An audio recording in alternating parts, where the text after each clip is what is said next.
एक बार एक वैज्ञानिक ने एक टिड्डे को पकड़ा और उसे अपनी आवाज पर छलांग लगाना सिखाया।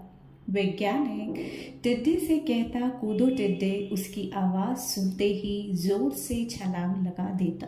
अब वह वैज्ञानिक था तो प्रयोग करना बनता ही था। उन्होंने टिड्डे की छलांग पर प्रयोग किया। वैज्ञानिक ने उसकी एक टांग तोड़ दी और फिर बोला, कूदो। अब टिड्डे की छलांग की दूरी कम हो गई। वैज्ञानिक ने उसकी दूसरी टांग तोड़ दी और फिर बोला, कूदो। टिड्डे की छलांग और कम हो गई। अब तोड़ी गई उसकी तीसरी टांग, फिर छलांग की दूरी और कम हो गई। एक एक करके बेचारे टिड्डे की सारी टांगें तोड़ दी गई। अब आखिरी टांग टूटने पर जब उससे कहा गया कूदो, तो वह हिल भी नहीं पाया। अब वैज्ञानिक ने अपना निष्कर्ष अपनी डायरी में लिखा।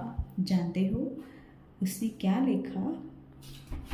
जब टिड्डे की एक टांग तोड़ी गई तो वह थोड़ा बहरा हो गया। जब उसकी दूसरी टांग तोड़ी गई तो वो और बहरा हो गया।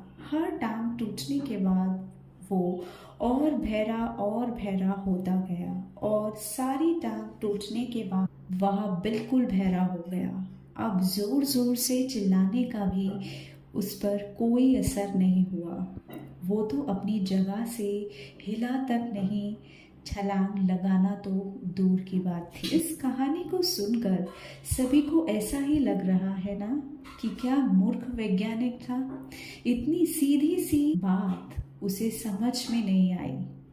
या कुछ लोग ये भी सोच रहे होंगे कि ये तो किसी बच्चे को भी पता है कि टिड्डे की छलांग उसकी टांग टूटने की वजह से कम होती जा रही थी, ना कि वह बहरा हो गया था। दोस्तों, हम सभी जीवन में कई बार ऐसे ही मूर्ख बन जाते हैं। कई बार जीवन में दो घटनाएं एक साथ ऐसे घटती हैं कि उनका एक दूसरे से कोई संबंध होता ही नहीं, फिर भी ऐसा लगता है कि गहरा संबंध है। कभी कभी दिखता कुछ और है लेकिन समझ कुछ और आता है और वास्तव में होता कुछ और है।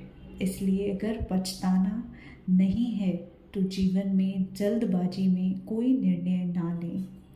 हमेशा सूझबूझ का इस्तेमाल करें, सावधानी बरतें ही निकालें, सावधानी बरतें, नतीजे सोच विचार कर ही निकालें। आप सभी को ये स्टोरी कैसी लगी आप ज़रूर बताइएगा कमेंट बॉक्स में, ताकि मैं आपसे अच्छे से कनेक्ट कर पाऊँ और अपनी यूट्यूब जर्नी को यादगार बना पाऊँ।